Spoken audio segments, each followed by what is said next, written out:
with your kids, don't say, "Why is this on the floor?" You're like, "Oh, what happened? You said you were going to clean your room," Mhm, mhm, And so lean into that because then it mhm, opens the door for curiosity for them to go mhm, like, "Oh, I forgot," "Okay, well, can you handle that now?" Instead of them getting ready to come up maybe with a lie or, mhm, get defensive. mhm. I was like, we have to do more of that as parents. I don't think we really practice the pause enough and to be curious about our kids' behaviors instead of thinking, especially depending on how we grew up. Welcome, everybody, to the Four Peaks Parents Podcast with your host, Thomas Miller. We're joined today by Farah Harris, who is a psychotherapist, who is the founder and CEO of Working Well Daily, where she is a workplace belonging and well-being expert dedicated to disrupting unhealthy work environments. Her company approaches workplace belonging and well-being from a psychosocial and emotional intelligence lens or perspective. And I've been following, oh my God, you for many, many years on LinkedIn. And I love so much, and I'm sure there's other platforms you're on too, but I love how you are disrupting, I think, some of the archaic notions of leadership and the traditional sort of rigid, it's very binary perspectives on what it is to be a leader. And you're constantly trying to help your clients, whether that be an individual who's a C-suite or corporations, ostensibly raise their culture and be that much more emotionally intelligent. So thank you so much for being here. Thank you, Thomas. Yeah. Was that like pretty good summary? Did that? Well, that was great. I really appreciate it. And I just am excited for this conversation because our pre-conversation was really, Mhm, really cool. mhm. And I just really hope that all who are listening are like liking and subscribing and sharing because having a podcast is not easy. It's like totally another job. So please Mhm. continue to support Thomas and all that he's doing. Oh, that's super, super sweet, super sweet. And I think, your intro or what you do is actually, I think, a really nice corollary to what you do as a mom, right? You're a mom of three kiddos, Yes. um, three kids that have unique neurotypes, as I like to call it. I, Mhm. I like to think of it as a neurotype. You have a neurotype, I have a neurotype versus this I kind like of that. hard line of neurodivergent versus non-neurodivergent or neurotypical versus neuroatypical. Mm, So you have three kiddos that have three different neurotypes. And when I think about your work, working with executives, leaders, corporations, teams, and trying to raise their EQ or emotional intelligence, as a mom, right? This job hasn't this also asked you to raise your EQ or pulled out? At least I know it has for me. yes. The areas to which I'm still lacking and slacking, and so on and so forth. Yeah. Oh, 100%, and it's the most challenging at home. Hmm. Hmm. At home is where you wanna relax, you don't want to, quote, unquote, "think as hard and be as mature," but it has been very interesting to watch my own growth, but the growth of my kids, especially my oldest, who's now 14 going on 15, and seeing his emotional intelligence raised to a point where now it is checking me Hmm. as a Hmm. mom. Hmm. So that's been interesting. Yeah, no, I definitely this morning at the drop off with my 15-year-old had a disclosure, had a moment of emotional dysregulation because he was running late, which was making me late, and I could have handled that very much better. And it's so funny how it's like I'm trying to regulate him when I'm clearly dysregulated, right? And Yeah. it is amazing how, with all our tools, with all our skills, we still can default into these archaic, Neanderthal type, modes and of operating. And so I'm sure you have tons of empathy for the leaders you work with, is because as much as it's so obvious to you because you're objective sitting there being like, hello, I Right. can't believe you just took that tact and tone or didn't have, more panache there or more EQ or more just compassion. It's amazing though how, right, we get into at least for me this morning, we get into a rush drop off and fighting traffic to get my kid to school on time. And then, Yeah. my self-care is going out the window because I'm missing, my moment for this and that. It's Yeah. unreal. It's But just unreal. this is why I say that, we have an opportunity to practice emotional Mhm. intelligence. We don't Mhm. necessarily have it. Mhm.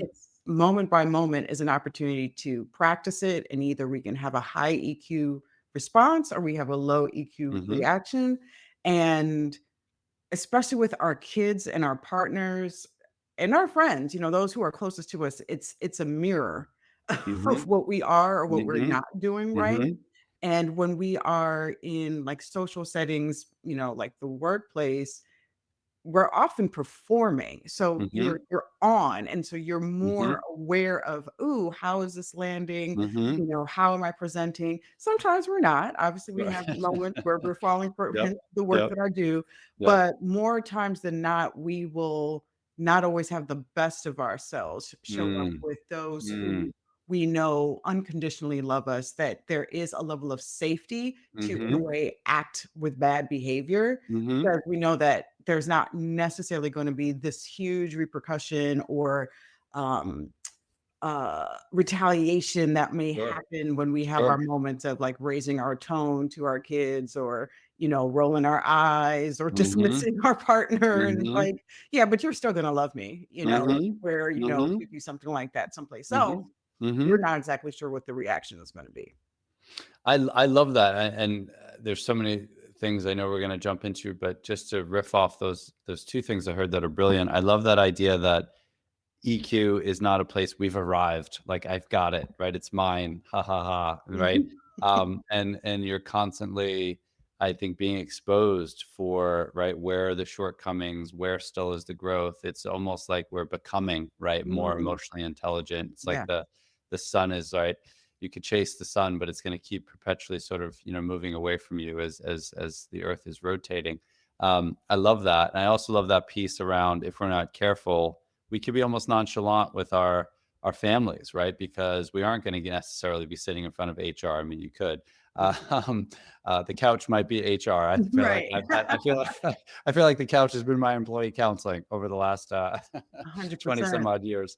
But I really like that on some level there's a safety there, which is great and beautiful because it is unconditional versus conditional love, Yeah. whereas workplace is clearly not unconditional love. There are performance pieces and habits and traits, and there's a need for that professional veneer. Mhm. I love that, and I think that's important that we don't take that for granted, and we don't lean in too heavily into like, this is my kid, and this is my blood, this is my whatever, because we are creating positive or negative ripples every single day. Every day. Yeah, And, yeah. we're wanting to model how to stay regulated. Like, as you said, I'm I'm dysregulated, but I'm trying to teach my kid regulation. Hmm. Like, that Hmm. doesn't make any sense. Hmm. So, Hmm.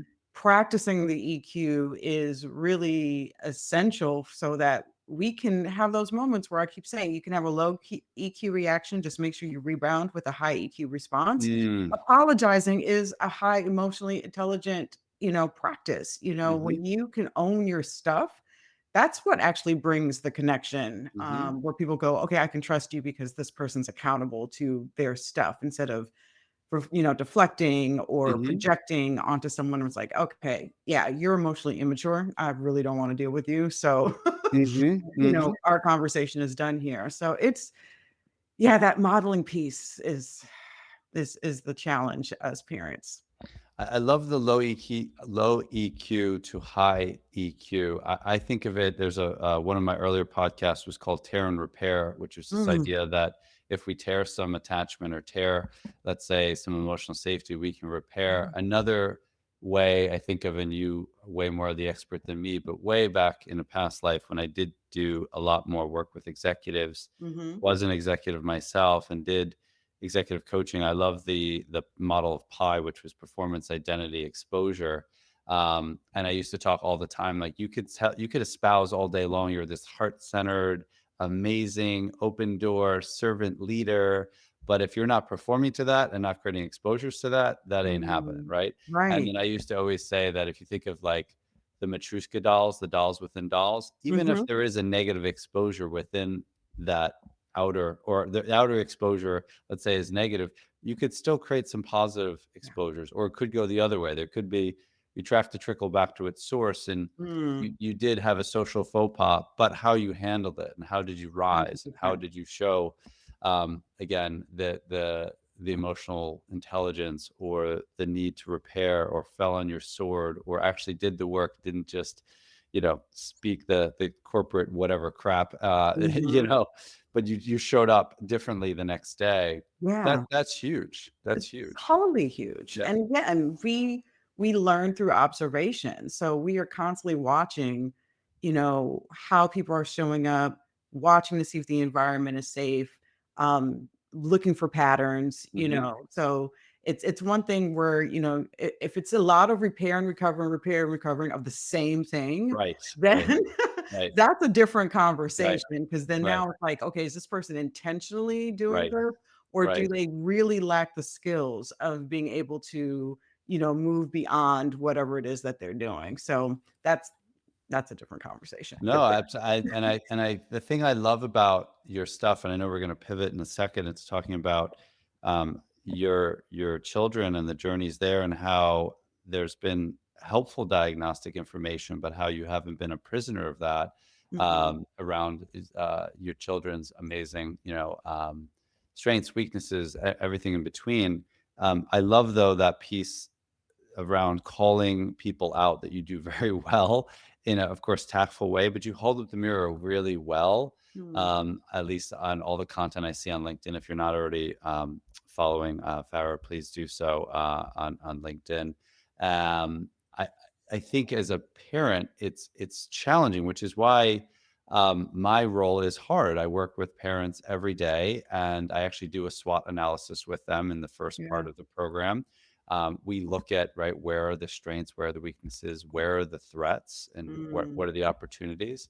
And it's difficult to have that mirror held up. It really is. And we have, I think, two choices. We can minimize and rationalize, or we Mm. can accept, right? We can really be open, right, to being led by that reflection. And I just love that you hold a really nice, or really high standard, I should say, for the leaders out there that you work with, or companies or corporations, but you do Mhm. it in a way, as you're just describing, that's clearly understanding that we're not robots and we're human, and you're looking for that progress and process, right? And the Yeah. outcome then will come.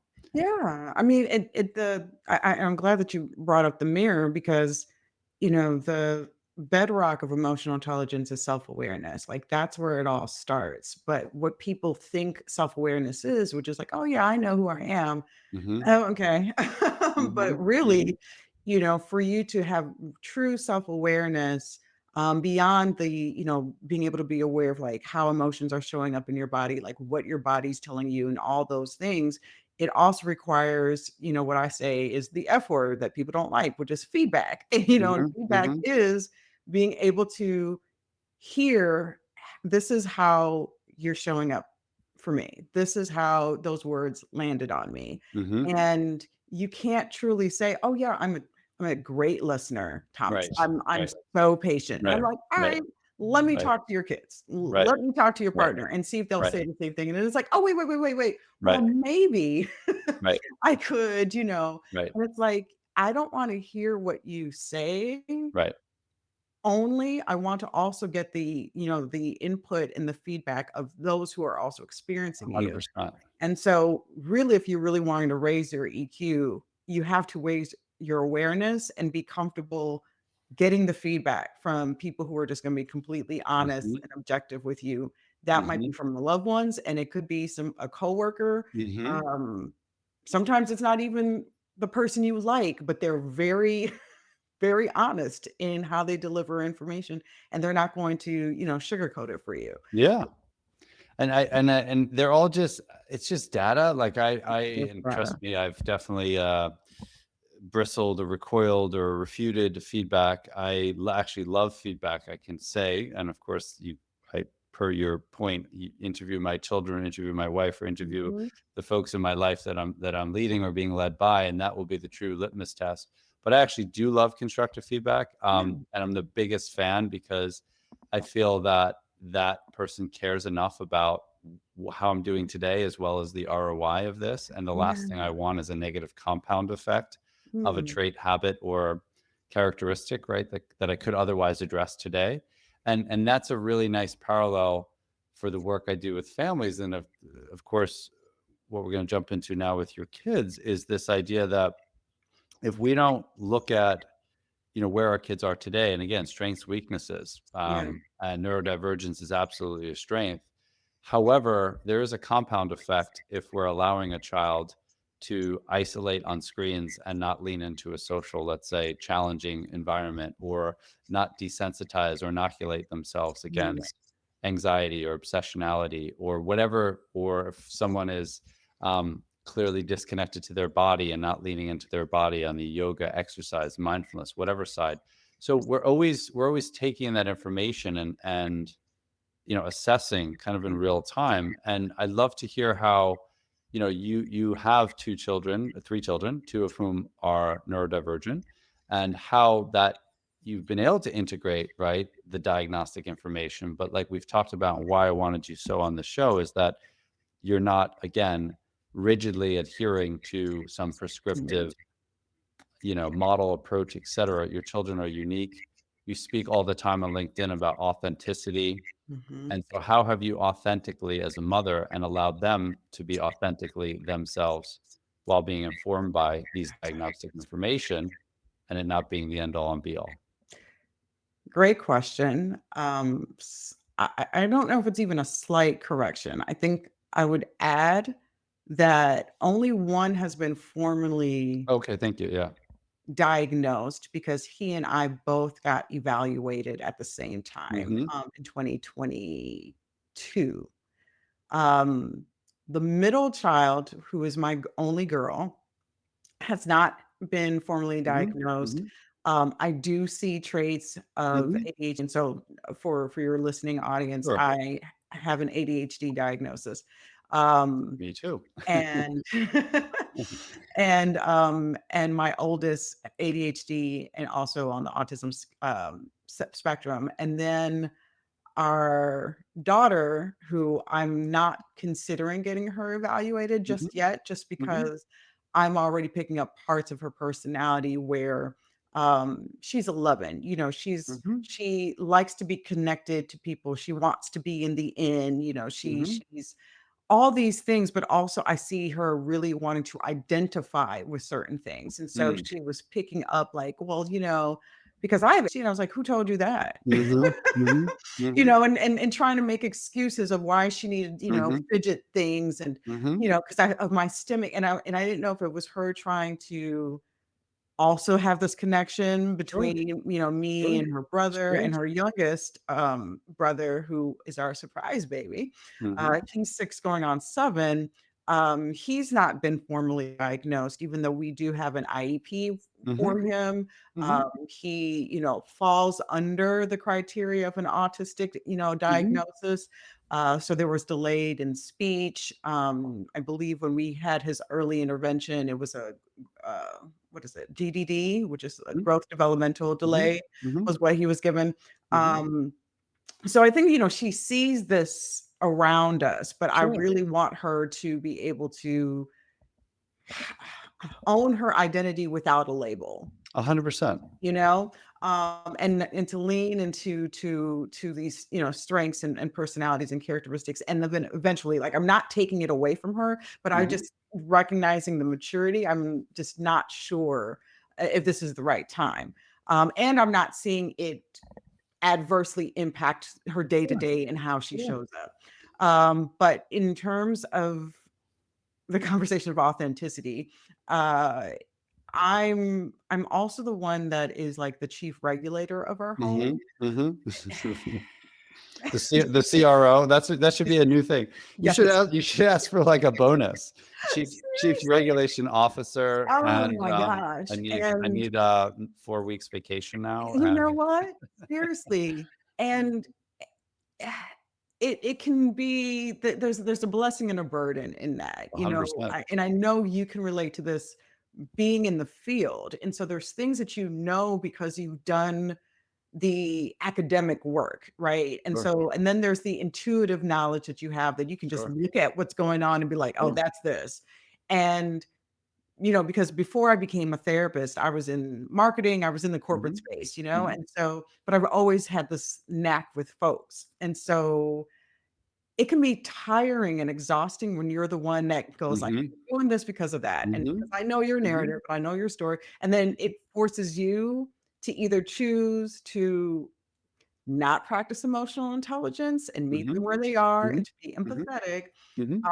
or go like, "When do I get a chance to be dysregulated?" Mhm. You Mhm. know, when do I Mhm. get a chance to just Mhm. be and not be the one that, like, gets Right. why Right. everybody is the way that Right. they are? Right. And, so that has been part of, how we're still figuring out in our Harris household, like, how to show up and show up well, like, still giving space to go, "I know you don't intend to leave the ketchup and your Right. plate on the Right. dining room Right. table after you've Right. eaten, yet Right. Right. I need you to clean up after Sure. yourself," right? Sure. And so I do recognize because I understand that it's not malicious, that he's not Mhm. leaving a mess Mhm. because, Mhm. he just Mhm. wants us to Right. always be taking Right. care of him, waiting on him hand and foot. Something I had explained to my husband, who Mhm. I understand his story where, Mhm. a mother with bipolar and borderline Mhm. personality, when she would be in her depressed state, the house Wow. would be a mess. And Sure. so anytime anything seems out of place, Sure. it brings up stuff. Right, 100%. exactly. Yeah. So if my husband if Noah, who's our oldest, if he leaves something on the Sure. table and it's consistently doing that, then my husband's like, like, "I think he's doing it on purpose." Mhm. I was Mhm. like, "Wait, like, I Mhm. was the one that Mhm. homeschooled for a year. Mhm. Mhm. If he was gonna, like, mess with anybody, like, it would be Right. the person who was with him Right. 24/7." Right. So I was like, "What made you think that? Why would you think he would do that?" And I think at that time, it was maybe around when he did get diagnosed, so that was, like, when he was in 6th grade, and I was like, "Kids are smart, but they're not that Mhm. smart." Mhm. So Mhm. I Mhm. said, "Do you just not realize that his brain was really fast?" So he's finished eating, and then he's thinking about playing video games or going to go hang out with his friend Sure. or, Sure. grabbing a magazine. He's, like, on to the next, Sure. and all you have Oh to do my. is yeah, right. And the ketchup bottle situation versus whatever video game is clearly, like, Not important. I always say it's and Trevor Noah actually is a good little clip. It's funny. He kinda I don't know if he stole what I've always said, or I've stole what he said. I I totally I think do. I think we're both stealing from having heard this a million times, but Yeah. I always say to families that an ADHD brain has it's basically two buckets. There's now and not now. And clearly, like the ketchup cleanup thing is going to go in the not now. It's rather banal. And then Yeah. the whatever the hell it is, skateboarding or the hot girl or the video game or the thing is. So, yeah, yeah, that's amazing though that that's a lot. You have a It lot of it's a bandwidth. lot, Yeah. and I'm grateful for it because I Yeah. totally believe that when we're in relationship, whether it's a romantic relationship, a platonic relationship, familial relationship, we all bring certain gifts, right? We just want to make sure that our gifts aren't abused. And so Hmm. in relationships, it's like, oh, I'm the one that is able to notice blah, blah, blah, blah. I'm the Hmm. one that is great Hmm. at creating this. I'm Hmm. And when family units work well is when we allow each person to show up as their best version of Hmm. themselves. And so Hmm. me being able to be aware of, hey, do you believe that this is this or this is that, that this behavior showing up, I think could be because of this. Like it causes I do it with my kids, like, if I fail or if dad fails, Hmm. we have our moments, and then I give them a moment of, like, "Let's be curious a little bit, like, do Mm, you think maybe mm, dad could be dot, dot, dot, dot," knowing mm, what you know about, like, maybe mhm, work was stressful or something going on with the mhm, family or whatever, mhm, and to see them going like, "Oh, okay, yeah, I get that," and then I, do the same with my husband, like, do you think mhm, that him mhm, being shut down or that, mhm, when our daughter mhm, is, mhm, pulling away, it could be, and then it's like, mhm, "Oh, yeah, I never thought about that," because I think mhm. in the moment, again, we're very self-centered and we can't always see Totally. past our own nose. We see one thing and we're like, "Why would you do that?" And I saw this Mhm, video, I think on Instagram, like a couple days ago. I don't know who this woman is. It just like popped up on my feed and she's like, "Don't say why, say what happened." mm, And I was like, "Ooh." I like this because I Mm. remember when I was in grad school, like, learning to do therapy, and they're like, Mhm. "Yeah." I remember a prof saying, "Try not to use the word 'why' when you're in Mhm. therapy sessions because it can bring up a sense of defensiveness." Mhm. And I was like, "Okay, that tracks, that makes sense." And so Mhm. she then reminded me of that, with your kids, don't say, "Why is this on the floor?" You were like, "Oh, what happened? You said you were gonna clean your room," Mhm. And Mhm. so lean into that because then it opens Mhm. the door for curiosity for them to go like, Mhm. "Oh, I forgot," "Okay, well, can you handle that now?" Instead of them getting ready to come up maybe with a lie or, Mhm. get defensive. Mhm. I was like, we have to do more of that as parents. I don't think we really practice the pause enough and to be curious about our kids' behaviors instead of thinking, especially depending on how we grew up, we have our own Mhm. narratives Mhm. that certain behaviors, disrespectful or something Mhm. like that. And it's like, Mhm. No, this Mhm. is a challenge, So I Mhm. remember a time where my husband was really big on this is pre our son's diagnosis on like eye contact. Mhm. Mhm. Again, my husband's in the corporate space, and he's like, he needs Mhm. to be able to give a firm Mhm. handshake and look Mhm. people in the eye, and I was like, Mhm. "Well, why?" I'm Mhm. curious about that, Mhm. Mhm. in certain cultures, that actually is a sign of disrespect if Mhm. you look at Mhm. somebody directly in the eye, if this is Mhm. a person of, like, seniority, Mhm. and I didn't really notice that he wasn't really giving, consistent eye contact, Mhm. um but then, of course, when he got the diagnosis, I was like, "Oh, okay, I can kinda see it."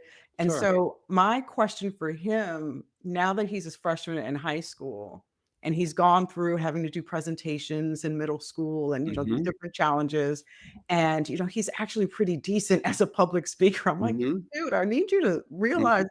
that you got this gift." Mhm. Um, he just doesn't like attention, a bit of social anxiety as well, but Mhm. I'm always affirming how he overcomes Mhm. those challenges and Mhm. that even when he was, having some anxiety about going to a school, we have a really big high school in the neighborhood that we live in, and I think after the first week or so, I was asking him, "Do you feel like you have to mask a lot in class?" Mm. And then he kinda stopped and was like, "Hmm." I don't think as much in this one like, he started to become aware, I was like, "Is that Mhm. really" and, Mhm. and I keep telling him, I was like, "I don't want you to mask. I understand why you mask, but I don't want you to have to mask all the time. It's exhausting, it's tiring." Mhm. And we've had that dialogue of what does that look Mhm. like? Mhm. How does it feel? Mhm.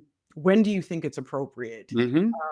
Those Mhm. kind of conversations, and I think that's also helped him understand, like, how he shows up and gives him some level of EQ at Mhm. 14. 100%. Yeah. 100%. There's so many things I wanna respond to that are Yeah, I'm fantastic. sorry, I was just going. No, that's what you're supposed to do. That was so many golden nuggets in there. One thing, first off, thank you for correcting me that one child is Yeah. diagnosed neurodivergent. Second child, I love that you're not rushing to a diagnosis. I love that. I love that also you're asking, even though I know you said to be curious versus the question why, but you're asking Mhm. yourself, what is my why, which Yeah. I think a lot about that with the ASD diagnosis. There are times that families um, come to me and will look at the value of an IEP or 504, and Mhm. there is value there. There's sometimes not value Definitely. there. As we know, there's no medication. We're not trying to, right, Mhm. change or shift or bait, right, someone's neurodivergence. However, there's good, helpful, right, information that can come from Yeah. testing, that can come from helping Yeah. someone know, okay, these are why, right, certain things are that much more challenging. Here's my strengths, here's my weaknesses. But I love Exactly. that you're not letting your daughter use it as a defense or this word stimming, and I Mhm. love that you're trying to figure out, is this part of her identity formation, right? Is she seeing, right, this and maybe attaching to these things? Mhm. Maybe this is an innate part of who she is and she's coming to accept that. There's Mhm. so much good thinking, and I don't want you to go crazy too. And I love that, you're suspending disbelief on both sides and not rushing to a conclusion. I Yeah. love that you're floating empathy to your husband, at which it's to me, I think he's just was scared that he wasn't making eye contact. That's really all of our issues as Yeah. parents, right? Is we're just afraid that this thing here could matriculate into something Mhm. down the line, and Mhm. what's the cost, right, if he's not Yeah. able to do that. And to be the chief regulation officer takes a lot of mental judo and ability to make decisions right on the fly. But then also there's a letting go in that too, I love around, again, your daughter may or may not need to get tested because it will be helpful. She may Mhm. not, and having information. I was talking to someone yesterday, started working with this family, and I jokingly said that their son is probably like a point zero 0.08, right on the spectrum. Just for folks listening, there's 3 levels to autistic spectrum, and level 1 is high functioning. And I was joking that they're like a point zero 0.08. And so Mhm. I said, what's like, I don't know, we could do a cost benefit analysis of having them tested. But I Mhm. think the bigger piece there is just what you're doing with your son, which is like, what does that mean to you? Like, what does your autism mean to you? Yeah. It's like black like who, it's like white like who, it's, Yeah. um, Yeah. adopted like who, it's whatever that is, helping him to in real time take his like internal temperature and be like, oh shit, Mhm. I kind of just became the watcher again. I use that a lot with Mhm. ASD kiddos, like, "Oh, are we the watcher? Are we the spectator? What are we? Are we the bystander? Are we Mhm. active? How did that feel today? Oh, you did initiate that conversation Yeah. in an au naturel, instinctual way, or you did feel yourself recoil." And that's what you're doing, which is far more impactful, in my opinion, than level 1 or not, Yeah. IEP or not. I mean, of course, again, I'm not against IEPs or 504s at all. They're really helpful. But to give him these himself really is what you're doing. 100% Awesome. because when we did get that diagnosis, it was such a it was an odd moment. We were in the car. You didn't chest bump and, Nah, nah, none of that. None of that transpired. We were in the car and uh I had received, the whole report and Mhm, then had the conversation with the mhm, psychologist. So I was picking him up from school.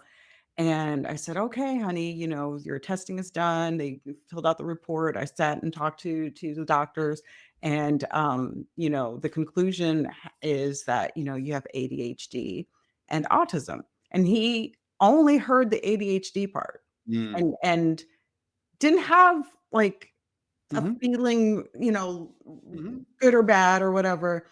And then I was like, "Yeah, in autism." And mhm, then, he, like, ignored it again. mhm, And mhm, then after the 3rd time, because mhm, he didn't ignore it, he just kept on saying, he's like, "Well, I can understand the ADHD," and, he made it seem as if, like, possibly there's autism, like, as if mhm, we could maybe figure that out. And I was like, "No, you are."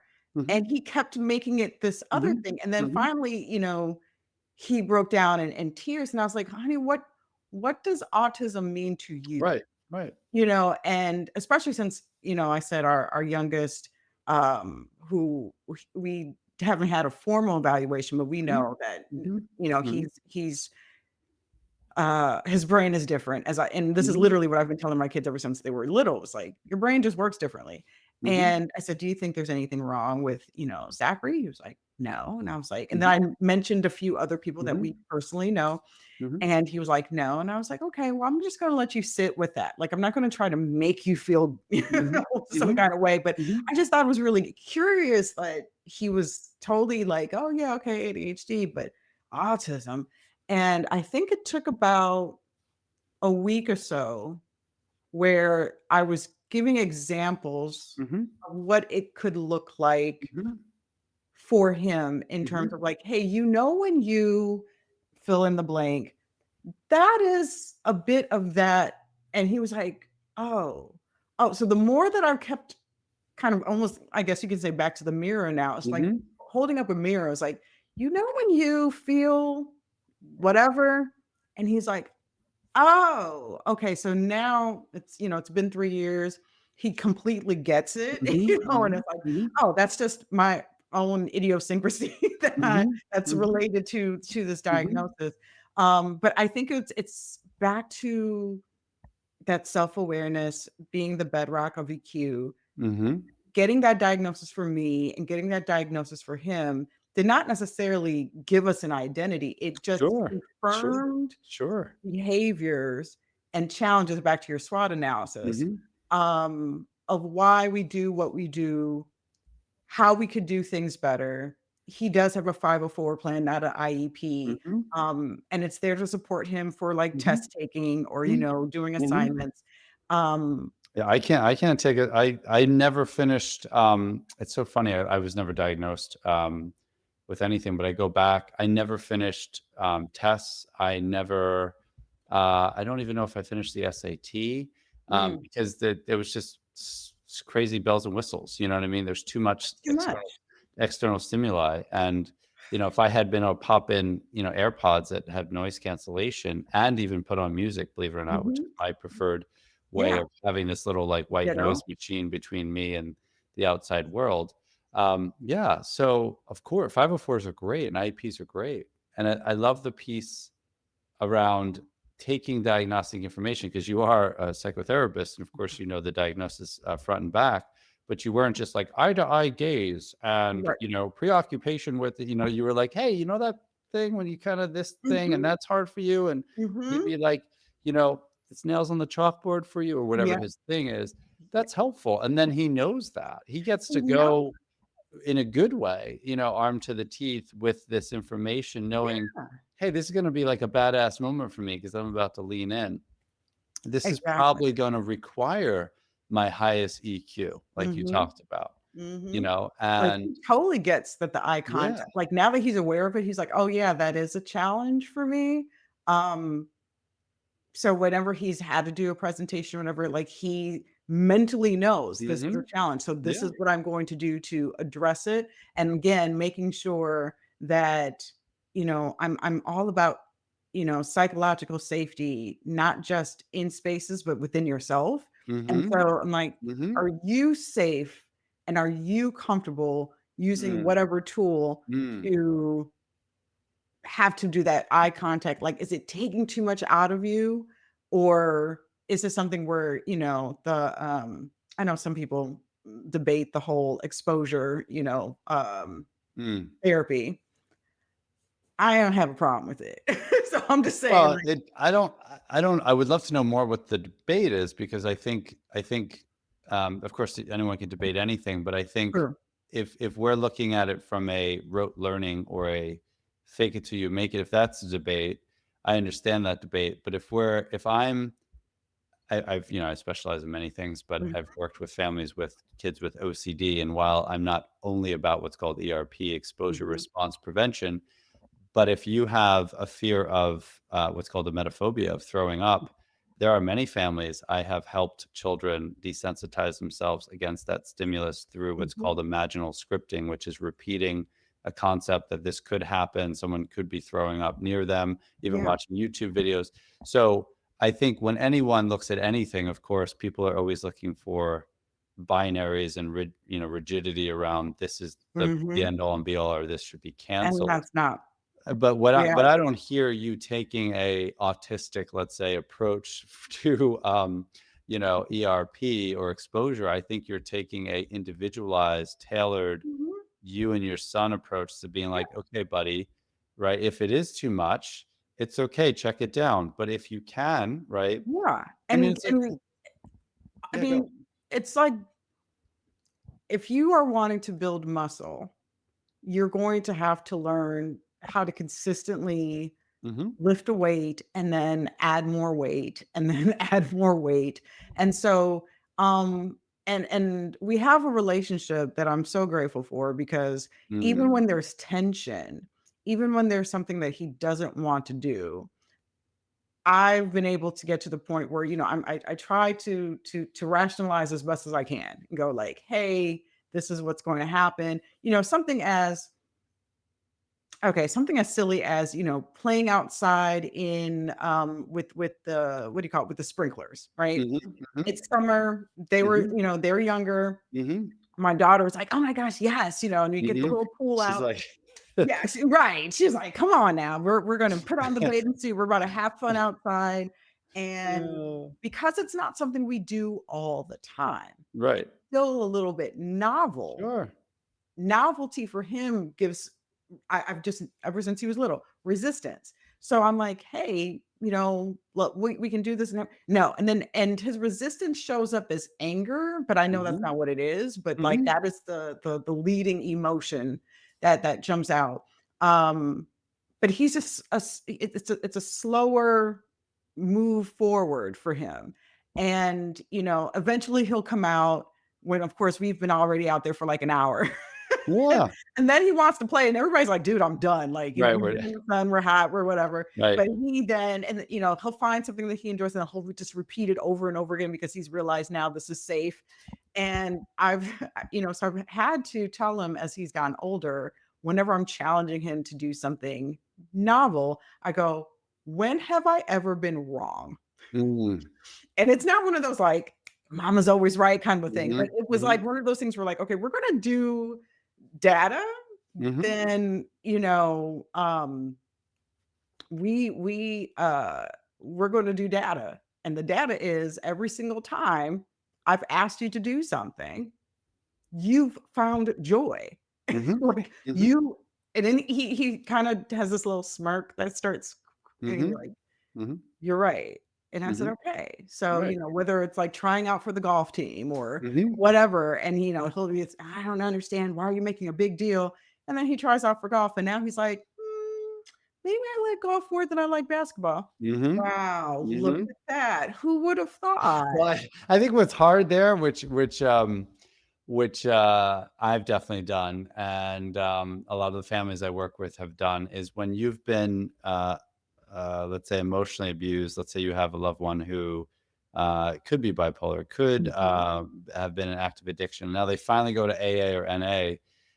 It's very easy to be sarcastic, be like, "Oh my God, did you think of that yourself? Like, wait, what? Go to AA," which clearly kills, right? The uh, the fact that this is a very exciting thing for Mhm. you as a mother and a Yeah. family. And so I think what you're doing there, there's so much. I just want to, for the people listening, I want to just tease out so many of the skills in there. Number one is, whether you realize it or not, by you all going out there and modeling, that's actually priming the pump, right? Which is a Mhm. great technique for ADHD kiddos, which is, or any neurodivergent, or any just resistive child of any Yes. nature, any human, I should say, Yeah. is that showing them on a smaller scale, right? That they can lean into Mhm. whatever stimuli, right? A sleepover with one kid primes the pump for a sleepover with two or three, or a hangout, Mhm. in town primes the pump for a kid getting on a train and going to, Yeah. a city one day. I also like the piece in there that, if you go back to your low to high EQ, I think of it often with families. I talk about low brain state versus high brain state, right? When he's in a low brain state and that amygdala is firing and it's all fight or flight, and he Mhm. thinks there's a velociraptor outside the house, you ain't going to get much done, right? So, like, maybe we have to recognize that and hold up the mirror in a good way and be like, "Hey, it Yeah. looks like, sounds like, smells like," right? And then approach him, right, at a more high emotional state where Mhm. he's a little bit more in that PFC and can think through it. 100%. I'm so guilty as a dad of, either I'm better at not letting my kids put me on their timeline. I'm actually really good at that, I have to say, where because of this work, I often don't let my kids put me in their crises when they're in crisis, and make the decision about, "Dad, everyone's going to this party. Am I going Mm. right now? Or are we going to the Kanye or whatever Drake concert this evening? Yeah. Because everyone's going. If I don't go, it's FOMO." I'm pretty good at like slowing the fudge down and not saying yes to my teen. But Yes. then there are times that I put my kid on my timeline, where I come home Mm. and I worked all day and it's 8:30 and I want to talk or connect or I want to whatever, and my kid is talking to friends or doing Yeah. homework, and now I'm trying to leverage, this huge conversation about Mhm. whatever. So there's so much there that is why you're so great at your job, right? Because if you Mm. think about this idea of low EQ to high EQ, or low emotional state to high, you're doing this every day with leaders. and you're helping them, like you said, not only tell themselves a story of who they are, just Yeah. like you're not letting your daughter tell herself a story of Yeah. I'm stimming or I'm ASD or I'm this or I'm that. Mhm. She could be, She but could. she could be, and Mhm. it's good to have, some tribal, let's call it, information, or that is universal or ubiquitous from, "Hey, you're neurodivergent, I'm neurodivergent," right? Like, Yeah. anytime I get an ADHD kiddo in my office, I'm always like, "You wanna ride bikes?" You know? And they're like, "Yeah, let's go." You know? I'm like, "Let's do it." You know? "Oh my god, we're riding bike." And I literally have, like, a soccer ball, football, basketball in my office, and then Oh, that's dope. we walk and talk, like, all the kids that come to my office for actual I Mm. still have a private practice. My Four Peaks, program is really taking off, but I still see a bunch of kiddos, which is great, and we walk and talk, and it's, like, half for me as much as it is for them, Yeah, and getting a totally. basketball or, or it could be, guy, girl, whatever, even just, getting outside. So I love that you're bringing your work home and your home to your work in a good way. And I love, again, I just want to shout you out one more time on LinkedIn if folks are not already following you. I love how you call out leaders or people, I should say, maybe not even leaders, or even just this trend that kills me right now where I'm just gonna show up and be my authentic self, and I might be wearing, a Speedo, and that's me and my authentic self, it's like, no, like, homie, don't play that, like, that is not, No, authenticity. no. Professionalism is not in conflict with authenticity. In fact, Absolutely I not. think they amplify and enhance each other, and it's the same thing that you're doing in a way with your daughter, which is like, cool, if you are literally stimming, like, be like, I'm stimming, go take space, or go Mhm. journal, or go draw some, coloring books, or find four things that are blue, or go do six push-ups. You can't just be like, I'm stimming, and that Right. justifies why the hell I didn't clean my room. Like, you know what I Exactly. mean? This ain't gonna work. So tell folks more, because it's so obvious the value you bring, of course, as a mom, as your chief regulation officer in your house. But for folks out there who are like, you know what, I need this lady to level me up so I can have Mhm. that much more influence in my role, and obviously, raise, the culture, of the Mhm. org or the team. How can folks get in touch with you? And please speak to your book too, which I see Yeah. is right behind you. Y Um, yeah. um, Yeah. Ah, well, thank you for shouting me out on LinkedIn, because that is actually probably the main platform that I focus now on, sharing my thoughts and my work. So it's Farah Harris, LCPC. I was gonna say at LinkedIn, but mm, mm, I do share some of the content also on Instagram, and it's the same handle, at Farah Harris LCPC.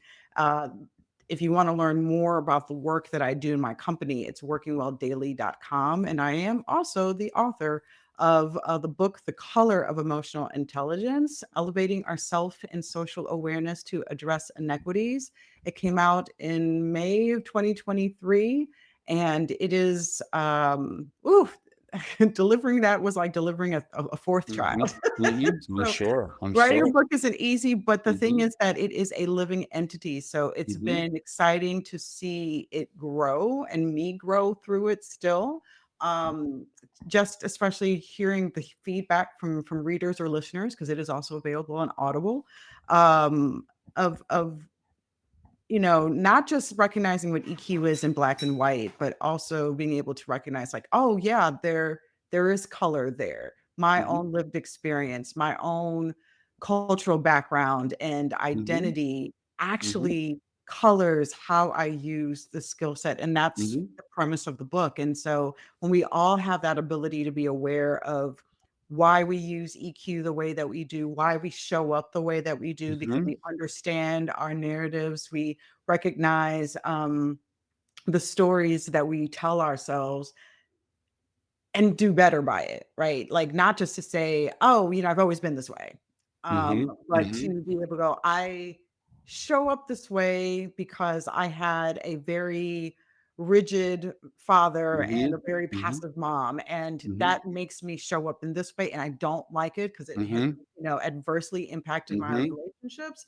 So this is how I'm trying to show up better." Like, this is the authenticity that I'm talking about, not, um, "Well, I have a hot temper." mhm, Okay, that mhm, mhm, and that is fine because Mhm. no, Mhm. I don't want us to stay comfortable in our dysfunction. Mhm. But Mhm. to be able to go, "I do this because and I can do better." Mhm. And when I do better, others do better around me. Mhm. So we then create this culture of all elevated emotional intelligence, but it starts at home. So when we can model EQ for our kids, then we have kids who grow up to be highly emotionally intelligent. Mm. Because if we really look around in our society today, it is very clear that Mhm. emotional intelligence is not something that is common, the same way that Mhm. common sense ain't Mhm. common. Mhm. But that is the heartbeat of my book and the heartbeat of the work that I do. I'm Mhm. wanting to collectively raise our EQ. Awesome. Well, Farah, thank you so much for being a guest. You were amazing, absolutely amazing. I And love there's talking to you. yeah, likewise. And for any parent listening, of course, everyone knows this, I think, but I always have to shout it out. If you are struggling, if you feel overwhelmed, if there is, of course, learning challenges, mental health, addiction, whether it's you have a tween, a teen, or a young adult who's running roughshod all over you or the family culture and you need support, please go to fourpeaksparents.com. There's a free newsletter where you can get tips and tools right to your inbox every single month. There's also opportunities to get a free discovery call with me and learn more about the program and how we can together step on a pathway to your wellness. And thank you so much. And everyone who is out there, please become more of a chief regulation officer to the extent you can. And also, I hope chief regulation officers out there are taking care of themselves too and doing some self-care, which I know it's like, what the hell is self-care? But yeah, exactly, right? So have an amazing day, everybody. Thank you so much, Farah, again, and please check her out on LinkedIn. Thank Take you care. for having me. Take care. Bye. Bye.